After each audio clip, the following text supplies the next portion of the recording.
दोस्तों बहुत से फैंस के मन में यहाँ पे काफ़ी सवाल होंगे कि क्या इंडिया यहाँ पे अपना नेट रन रेट अच्छा कर पाएगी, क्योंकि जिम्बाब्वे के साथ हमें खेलना है अगला मैच।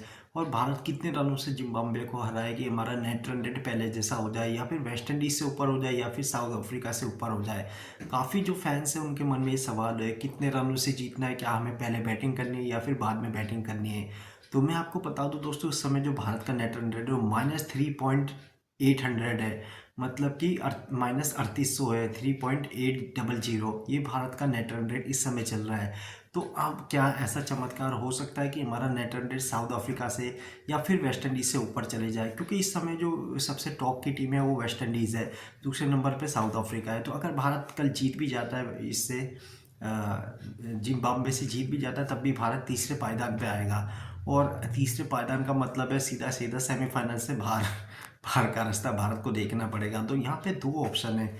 सबसे पहला ऑप्शन ही बहुत इंपॉर्टेंट है। वो ऑप्शन क्या है कि पहला इंपॉर्टेंट ये है कि भारत यहाँ पे जो इस समय सबसे ग्रुप में सबसे ज़्यादा वो लग रहा है, वेस्ट इंडीज़ सबसे तगड़ा टीम लग रही है। लेकिन भारत के पास एक मौका है कि पहले वो इसे हराए, जिम्बाब्वे को, फिर वेस्ट इंडीज़ को हराए और फिर साउथ अफ्रीका। परसों का मैच साउथ अफ्रीका को 26 तारीख को वेस्ट इंडीज़ से खेला है, तो साउथ अफ्रीका वेस्ट इंडीज़ को हरा दे तो कुछ चमत्कार हमें देखने को मिलेगा। फिर हमें ना नेट रन रेट की ज़रूरत है ना किसी की ज़रूरत है, फिर भारत सीधे सीधे तौर पे सेमीफाइनल में एंट्री कर जाएगा।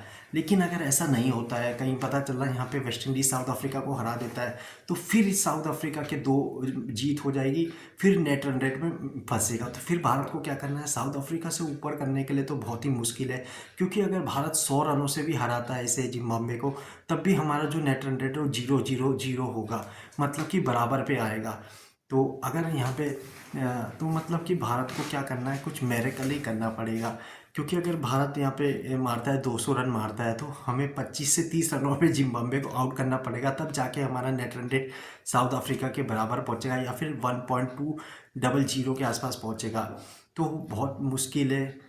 तो हमें क्या करना है कि कम से कम 100 रन मारने, जिससे हमारा नेट रन रेट 0 से ऊपर पहुंच जाए और प्लस में पहुंच जाए, प्लस 1 पॉइंट समथिंग में पहुंच जाए। तो ये हमें करना ही होगा। अगर 100 रन से भी हम नहीं हरा पाते जिम्बाब्वे को, तो फिर तो हमें डिपेंडेंट होना पड़ेगा साउथ अफ्रीका और न्यूजीलैंड, ये साउथ अफ्रीका और वेस्ट इंडीज़ के मैच पे। तो भारत को कोशिश करनी है, पहले बैटिंग लेनी है कल, और कम से कम मेरे ख्याल से 250 रन ठोकने हैं। 250 रन भारत ने ठोक दिया तो कुछ चमत्कार भी हो सकता है, क्योंकि अपने पास बुमराह है, अर्शदीप है। तो क्या पता भारत इन्हें ये अपना क्या है, जिम्बाब्वे को सस्ते में निपटा दे, और हो भी सकता है क्या पता 100 120 130 रनों से मैच जीत जाए। अगर ऐसा करता है भारत, तो हालांकि साउथ अफ्रीका से ऊपर तो नहीं निकल पाएगा, लेकिन बहुत हद तक चांस हो जाएंगे कि हमारा नेट रन रेट बहुत ऊपर पहुंच जाएगा। और अगले मैच में हमने वेस्ट इंडीज़ को भी ऐसे ही हरा दिया तो हम काफ़ी ऊपर पहुँच जाएंगे। तो ये एक अच्छा ऑप्शन हो सकता है। मुझे लगता है कल भारत को बैटिंग लेनी चाहिए और अच्छा खासा टोटल बोर्ड पर लगाना चाहिए।